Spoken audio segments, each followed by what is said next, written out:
साथियों, केंद्र सरकार ने हाल ही में 29 जुलाई 2020 को नई शिक्षा नीति की घोषणा की है। पूरा देश जहां पर कोरोना से लड़ रहा है, उसी दरमियान ये नई शिक्षा नीति की घोषणा हो रही है और काफ़ी सारे प्रचार प्रसार माध्यमों पर इसकी चर्चा हो रही है। MHRD द्वारा एक 60 पेज का ड्राफ्ट जारी किया है। तो इस नई पॉलिसी में क्या है, इसमें हमारे लिए क्या है, क्या ये हमारे हित की है, क्या फ़ायदा क्या नुकसान, अलग अलग जगह से अलग अलग जानकारियाँ मिल रही हैं। तो इस बात को लेकर लोग जो हैं काफ़ी चिंता में हैं। काफ़ी अध्ययन के बाद मैंने कुछ बोल्ड पॉइंट्स निकाले हैं जिसके बारे में आपको जानना बहुत ही ज़रूरी है। तो चलिए आज हम जानने की कोशिश करेंगे कि क्या है ये नई शिक्षा नीति, that is new education policy 2020। तो साथियों, भारत में संविधान लागू होने के बाद सबसे पहले 1966 में पहली शिक्षा नीति बनाई थी। उसके बाद 1986 में नई शिक्षा नीति बनाई गई। तो लगभग 34 साल बाद शिक्षा नीति की बात इस देश में हो रही है। हालांकि इस पर 2015 से चर्चा हो रही थी, पर अचानक से लॉकडाउन में घोषणा करने के पीछे सरकार का क्या मकसद हो सकता है। तो मुझे ऐसा लगता है कि शिक्षा क्षेत्रों में भारत का जो गिरता स्तर है, घटिया शिक्षा नीति पर उठते सवाल, शिक्षा की जो महंगाई दिन ब दिन बढ़ती जा रही है और अभी लॉकडाउन में जो ऑनलाइन एजुकेशन पर से लोगों का जो उड़ता विश्वास हो रहा है, ये इन सभी चर्चा को रोकने के लिए सरकार ने ये कदम उठाया होगा, ऐसा मुझे लगता है। खैर, चलो आगे बढ़ते हैं। तो न्यू एजुकेशन पॉलिसी पर चर्चा करने से पहले यह बात जान लें कि ये केवल एक ड्राफ्ट है। हो सकता है इसमें आगे चल के बदलाव किए जाएं और ये कब लागू होगी, इसमें कई सवाल है, क्योंकि इस पर संसद में चर्चा होगी, इस पर बिल बनाया जाएगा, उसके बाद इस पर कार्यक्रम बनाए जाएंगे, उसके बाद में ये लागू होगी। पर जहाँ तक मैंने एक आर्टिकल पढ़ा जिसमें लिखा है कि न्यू एजुकेशन पॉलिसी 2020 लागू करने वाला उत्तराखंड जो है, ये पहला राज्य बना है देश का। तो उत्तराखंड में ये पॉलिसी ऑलरेडी लागू हो चुकी है। तो साथियों, ये जो 60 पेज का जो ड्राफ्ट है, जिस पे से मैंने कुछ बोल्ड पॉइंट्स निकाले हैं, तो ये जब ड्राफ्ट मैंने पढ़ा तो मुझे इसमें एक बात समझ में आई कि इसमें बहुत कुछ हिडन है, छुपाया हुआ है और बहुत कुछ अनएक्सप्लेन्ड है। यानी कि बहुत सारी बातों को आधा अधूरा ही बताया गया है। उसके पीछे सरकार क्या कार्यक्रम करने वाली है या उस टारगेट को किस तरीके से अचीव करने वाली है, इस बारे में कोई भी जानकारी सरकार ने नहीं दी है। और इस ड्राफ्ट को पढ़ने के बाद आपको बहुत अच्छा महसूस होगा। आपको ऐसा लगेगा कि सरकार हमारे छात्रों के बारे में कितना सोचती है, पर दोस्तों व्यवहार में कितना लागू होगा ये हम लोग नहीं जानते। कहीं 15 लाख जैसा ना हो जाए। जैसे 15 लाख का दावा किया था कि सबके अकाउंट में 15 लाख रुपए जमा हो जाएंगे, उसी तरीके की बात ये ना हो जाए। और एक बात, पुरानी पॉलिसी में क्या खामियां थी, नई लाने की ज़रूरत महसूस क्यों हुई, इस बात पर कोई चर्चा नहीं है।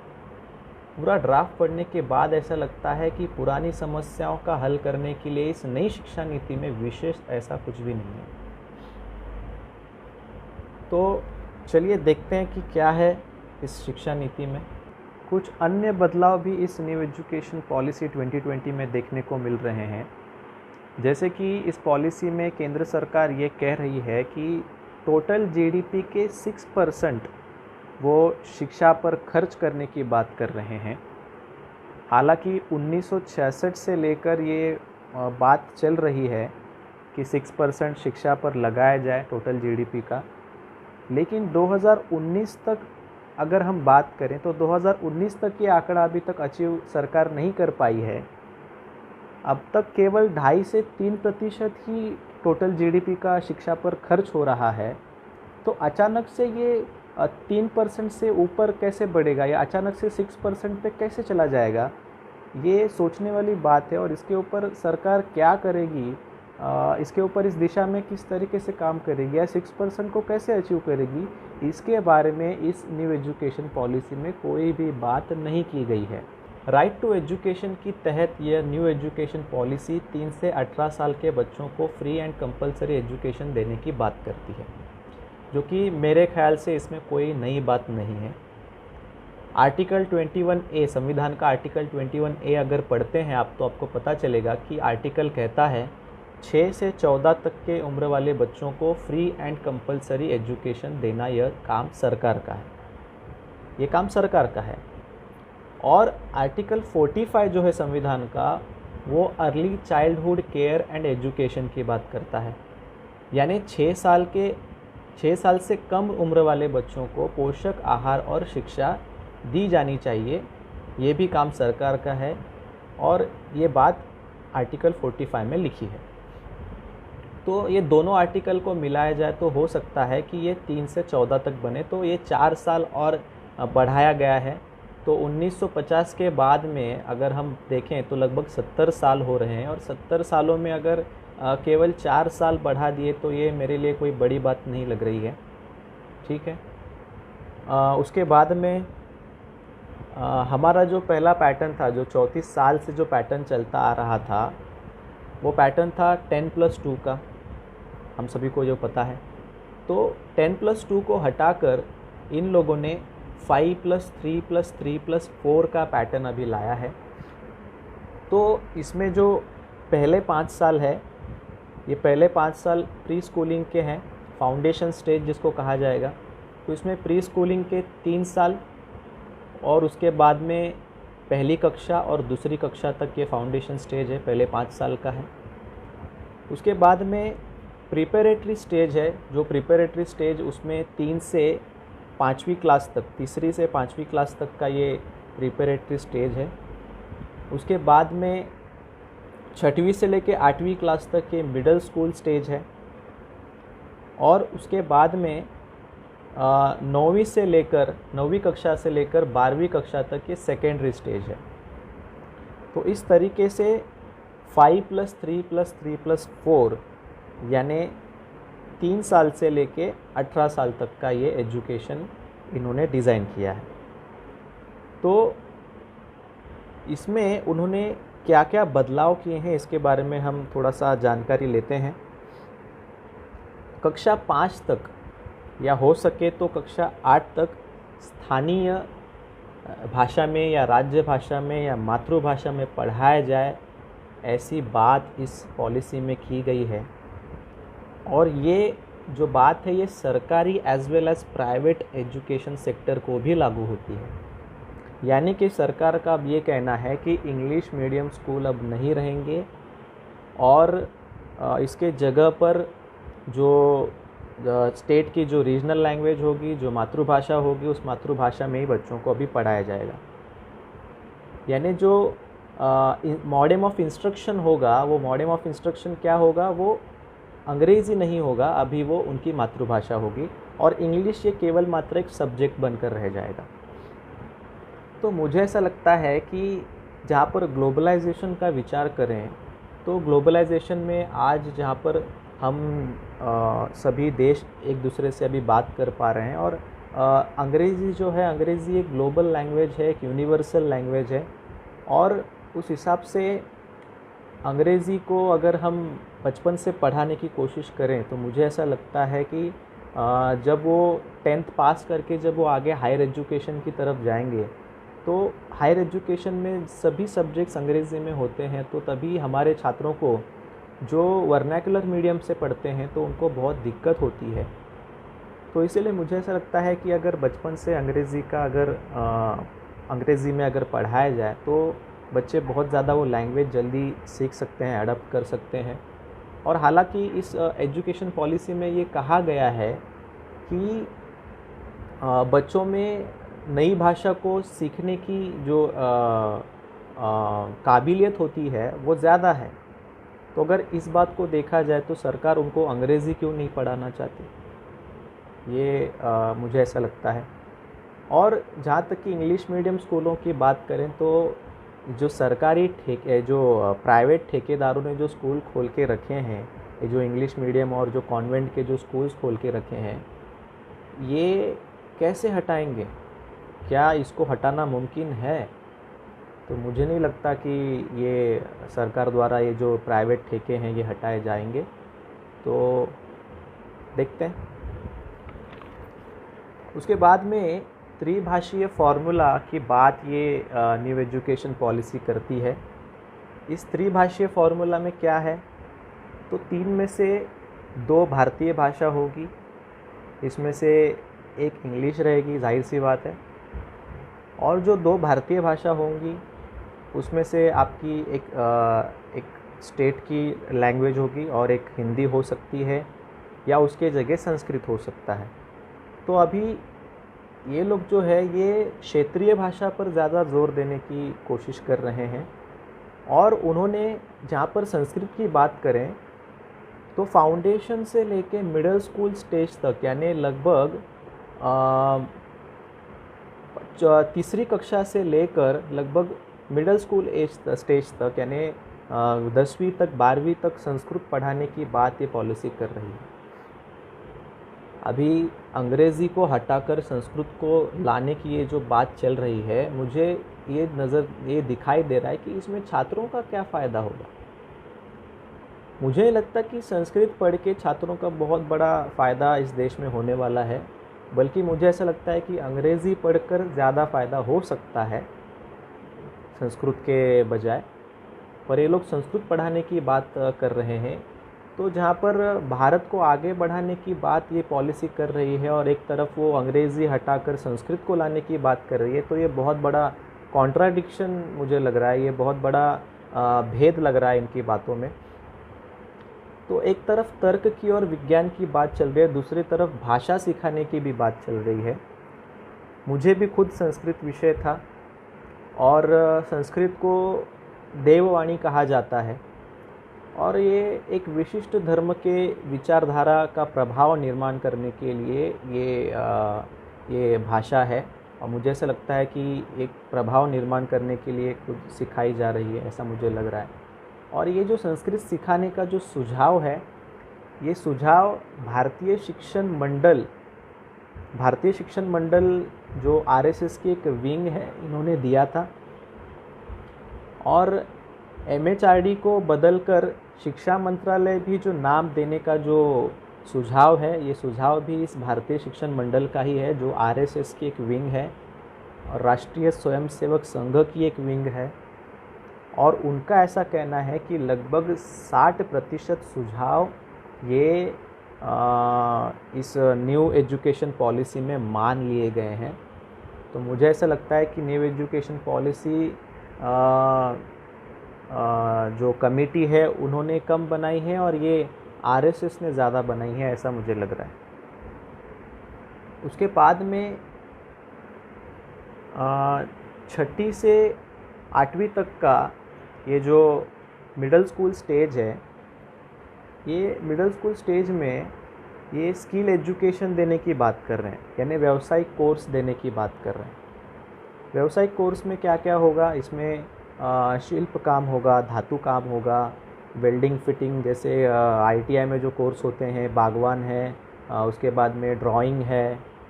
तो इस तरीके से वो जिस तरीके से आईटीआई में सब्जेक्ट होते हैं उस तरीके के कोर्स वो हमारे छात्रों को 6ठी से 8वीं कक्षा तक पढ़ाने की बात कर रहे हैं।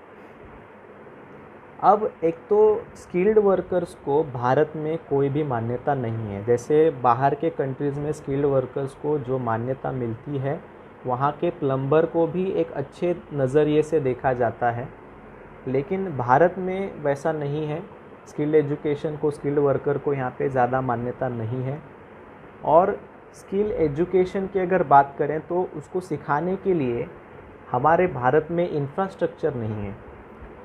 एक तो छोटी छोटी स्कूल हैं, बहुत सारी स्कूल तो पेड़ के नीचे चल रही हैं, उनको इमारत भी नहीं है। लगभग 2 लाख स्कूल ऐसी हैं जो जिनको इमारतें नहीं हैं, जो पेड़ के नीचे ली जाती हैं। और दूसरी बात, उनको पढ़ाने के लिए जो शिक्षक होने चाहिए, शिक्षक उस लेवल पर नहीं है जितने होने चाहिए। और उसके बाद में जो ये स्किल एजुकेशन सिखाया जाएगा, उसके लिए तो केवल सर्टिफिकेट मिलेगा गवर्नमेंट की तरफ से, लेकिन क्या उस लेवल के जॉब हमारे भारत में अवेलेबल हैं?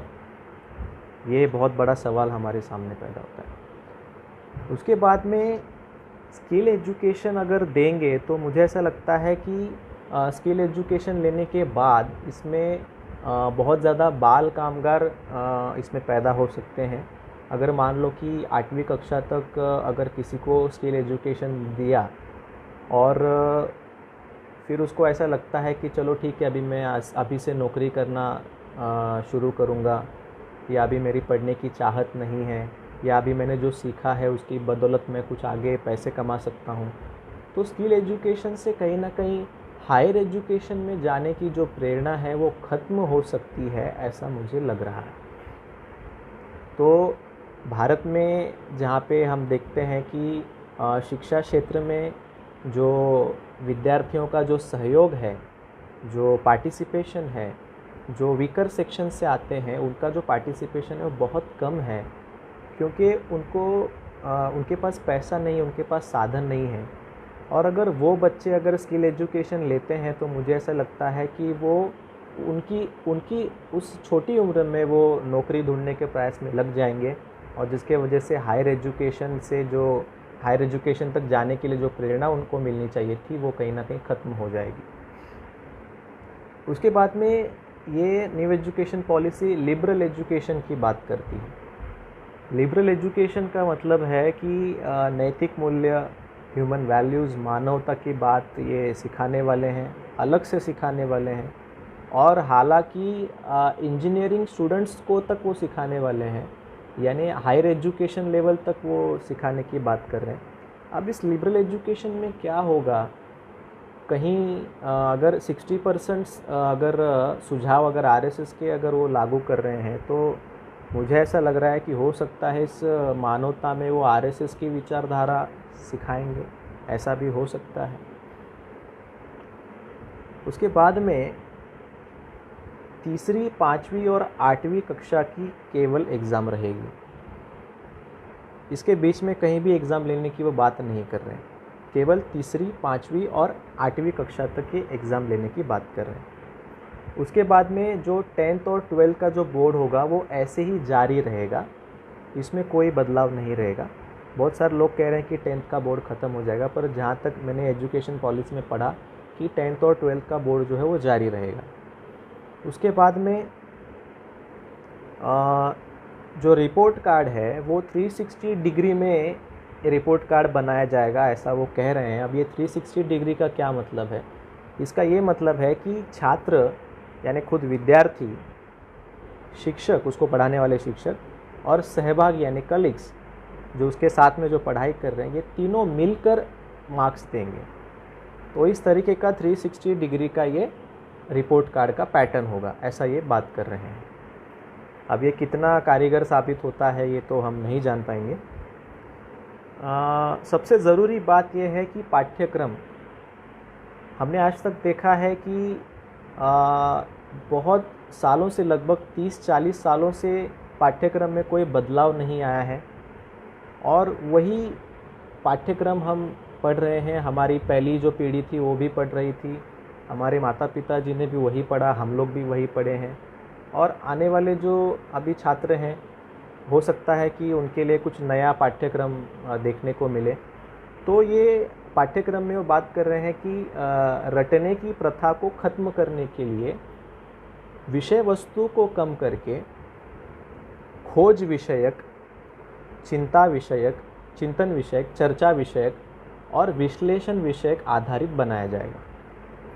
और इसमें ये जो पाठ्यक्रम बनाने का जो काम है ये NCERT नामक संस्था करेगी, जो कि national council of educational research and training institute है, और इसके द्वारा ये जो सिलेबस है ये सिलेबस डिज़ाइन किया जाएगा।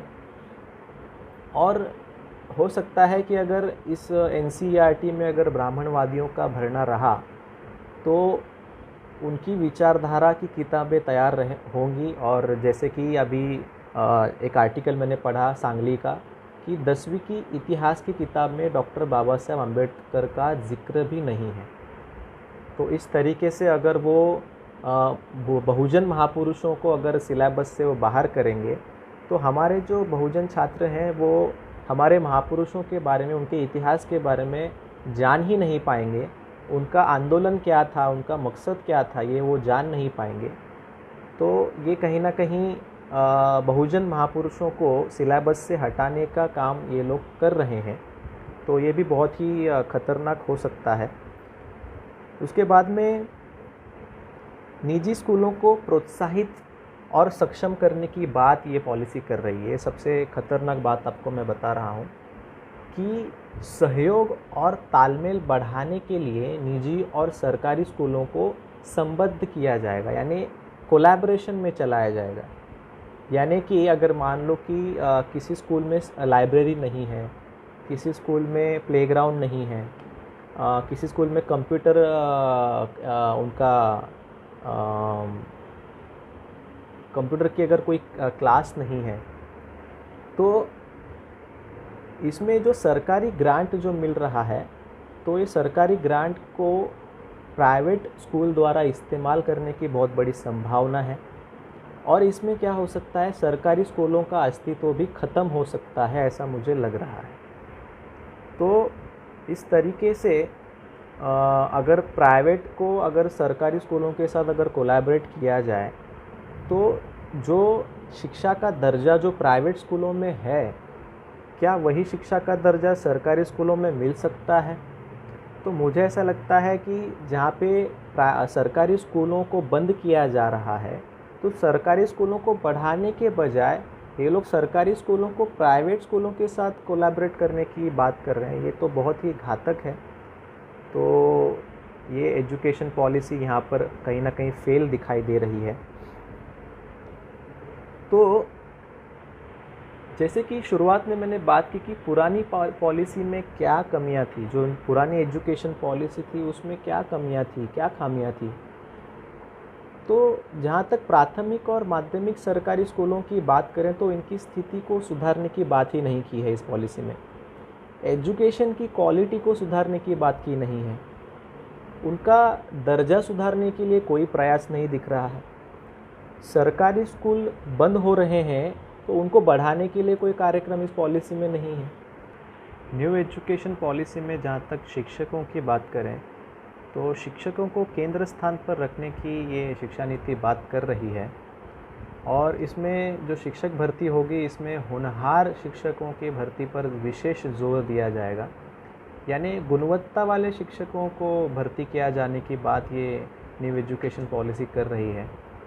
तो गुणवत्ता वाले शिक्षक का ये दूसरा अर्थ भी हम ले सकते हैं कि यहाँ पे अब मेरिट के आधार पर शिक्षकों की भर्ती होगी। यहाँ पर अभी रिज़र्वेशन लागू नहीं होगा।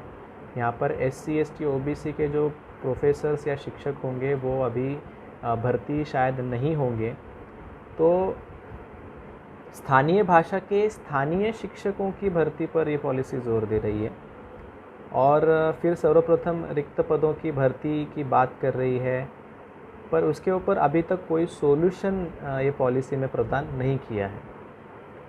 अगले 2 दशकों में अपेक्षित जो विषयवार शिक्षकों की रिक्तियां हैं, इसका आकलन करने के लिए एक आयोग बनाने की ये बात कर रही है और उस आयोग के आधार पर शिक्षक भर्ती की जाएगी। और सबसे अच्छी बात ये पॉलिसी में कही गई है कि शिक्षकों को गैर शिक्षण गतिविधियों में शिक्षकों को गैर शिक्षण गतिविधियों से रोका जाएगा। यानी कि शिक्षकों को अभी तक जो जनगणना के कामों में या फिर उनको इलेक्शन के कामों में जो अभी तक शिक्षकों को व्यस्त किया जा रहा था, तो ये जो गैर शिक्षण जो गतिविधियां हैं, ये गैर शिक्षण गतिविधियों को रोका जाएगा और शिक्षकों का ध्यान केवल शिक्षा की तरफ ही रहे। इस प्रकार की बात ये न्यू एजुकेशन पॉलिसी कर रही है, जो कि अच्छी बात है। पर ये लागू कितना होगा और जनगणना के लिए या फिर इलेक्शन ड्यूटी के लिए अलग से मैन पावर कहाँ से लाएंगे, ये सरकार के सामने शायद बहुत बड़ा सवाल हो सकता है। 4 वर्षीय बीएड कार्यक्रम में अध्ययन के लिए बड़ी संख्या में मेरिट आधारित छात्रवृत्ति की बात ये कर रहे हैं। फिर से यहाँ पे मेरिट आधारित छात्रवृत्ति की बात हो रही है। यहाँ पे रिजर्वेशन का कंसेप्ट ही यहाँ पे निकाल दिया गया है। उसके बाद में गेस्ट टीचर जो है, ये गेस्ट टीचर की जो भर्ती की बात हो रही थी, तो ये गेस्ट टीचर की भर्ती की बात अभी पूरी तरह हटा दी गई है और परमानेंट भर्ती की बात ये आयोग कर रहा है, ये पॉलिसी कर रही है, जो कि अच्छी बात है। तो इसके लिए